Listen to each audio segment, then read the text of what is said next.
God told Jeremiah to tell the religious leaders of Israel that they had whitewashed walls of righteousness. They weren't really white. It was just paint. And that's where America is at right now. And I've been warning for 19 years. I've been talking about North Korea. We are now on the edge of not only a war with North Korea, but possibly a world war. I received a phone call today from a close friend of Susan and mine, Leah Mandel in Dallas, Texas. I'll just tell the story. The way, we met Leah in 1998. When I left TBN, I wrote a book called Judgment Day. It's 1998.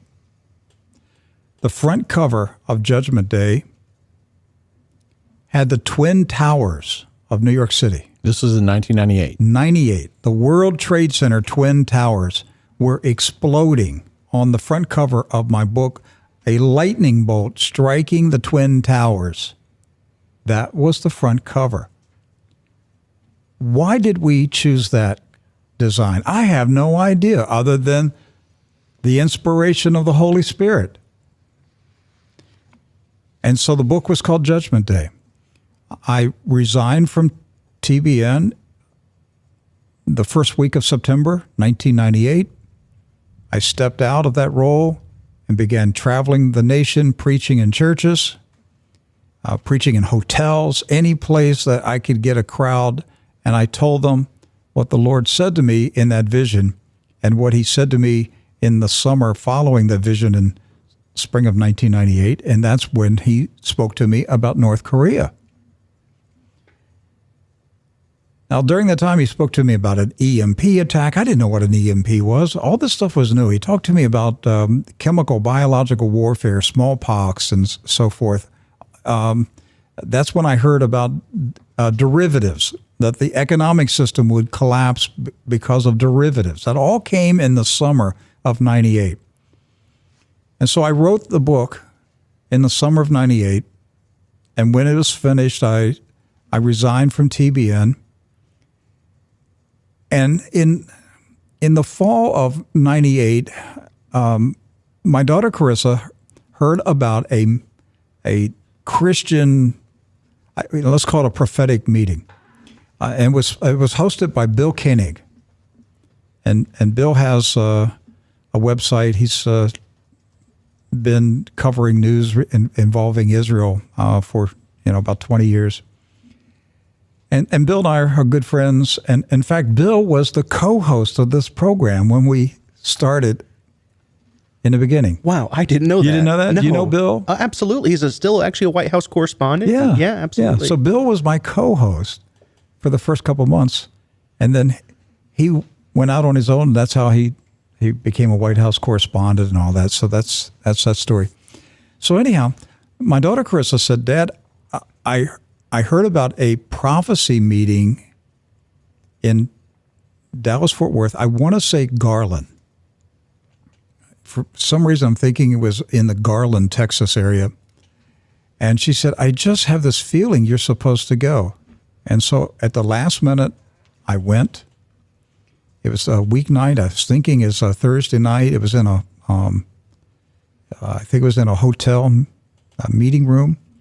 And so I went in, sat down in the back. I didn't know anybody there. And to my surprise, Bill Koenig recognized me. We had not met at this time, but he had read my book. And I was shocked that anybody had read my book. And because it had just come out weeks earlier. And so he said, there's a new book. And the author is sitting back here. Please stand up. So I stood up and he said, tell us the name of the book. And I said, Judgment Day. And I sat back down. That was it. Well, when I sat down, this person behind me tapped me on my shoulder and whispered, I must speak to you. Can you meet me in the hallway? So I turned and looked and there was this lady. And so I got up from my chair and I walked outside into the foyer. And she was shaking, literally shaking, trembling. And she said, "You're the man that was in my dreams." And I go, "What are you talking about?" She said, 2 years ago, I had a dream. There was a man sitting at a computer. He was typing. I saw a book come down from the sky. It went into his head, and then it came out his fingers, and he typed it. And then I saw the title of the book, and it was called Judgment Day. And I have been praying for you for 2 years, not even knowing who you are. I've simply prayed for that man I saw in the dream, that God would give him that book and he would fulfill the Lord's assignment. Now, that's how Leah, Mandel, and I met. So it's kind of hard to forget somebody that you meet like that, right? It's powerful. So she's remained friends with Susan and I over the years. And we don't talk a lot. We don't see each other, now that I haven't lived in Texas, for quite some time. Have you had any other conversations with her? Just by phone, right. Just by telephone. She, calls us. Back when we lived in Texas, we would get together. Mm-hmm. But, after I left Texas, we just had phone conversations, maybe, 1 or 2 times a year. Right. All right. Just to stay in touch. Right. Okay? So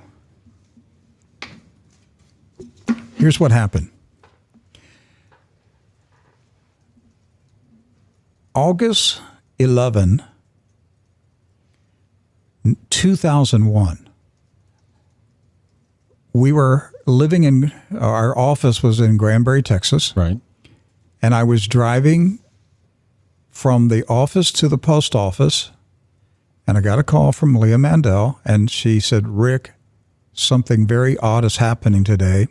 I said, "What?" She said, "Alarm bells." I go, "What do you mean alarm bells?" She goes, "Everywhere I go today, there are alarms ringing." I go, "What are you talking about?" She goes, like car alarms, burglar alarms, fire alarms, even oven alarms, microwave, everything. Every place I go, I hear alarms ringing. And she goes, "What's really strange is the people are having trouble turning the alarms off." I go into stores and the alarm is ringing. I go to an office, the alarm is ringing. And she goes, and they can't get the thing to turn off. It's been going on all day. And she said, I said, "Well, why are you telling me?" She said, "The Lord told me, call Rick Wiles and tell him the alarms are ringing. And this time they will not be turned off." And the moment she said it, my seatbelt alarm started ringing. And I was wearing my seatbelt. And I told her, and she goes, "See what I mean? See, it's weird." I said, "Yeah, this is weird.